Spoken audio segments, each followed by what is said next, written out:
দাবি কি? দাবি আমাদের বেতন পরিশোধ করতে হবে। কোন গার্মেন্টস?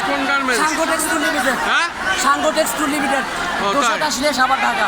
কতদিনের আপনারা? আমাকে চাকরি বয়স হইতেছে 6 বছর। হ্যাঁ। আমাকে এখনো 2 বছর ধরে আমাকে নির্যাতন শুরু করেছে মালিক। আজকে ডিসিশন দিচ্ছে মালিক যে আমাকে আজকে মিটিংয়ে বসবে।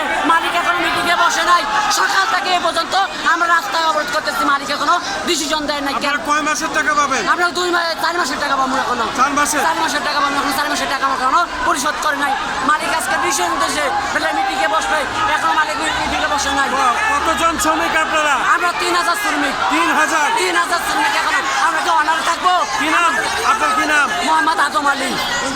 প্রশাসনের লোককে আমাদের উপরে নির্যাতন করতে দেখেন কিভাবে, দেখেন দেখেন কিভাবে নির্যাতন করছে, দেখেন আপনারা।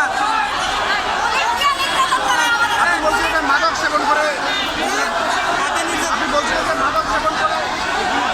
আমরা দেখতে পাচ্ছি স্বাধীন এক্সপ্রেস তারা ঠেকিয়ে দিচ্ছে, স্বাধীন এক্সপ্রেস বন্ধ করেছে এবং সামনে শ্রমিকরা দাঁড়িয়ে পড়েছে। তারা রাস্তা বন্ধ করে তাদের দাবি আদায়ের লক্ষ্যে আজকের এই বিক্ষোভ সমাবেশ করছে। আমরা দেখতে পাচ্ছি গার্মেন্টস শ্রমিক যারা প্রায় 6000 শ্রমিক, 4000 শ্রমিক এরকম বলছে, কেউ বলছে 4000, কেউ বলছে 6000, 4000 শ্রমিকের বেতনের জন্য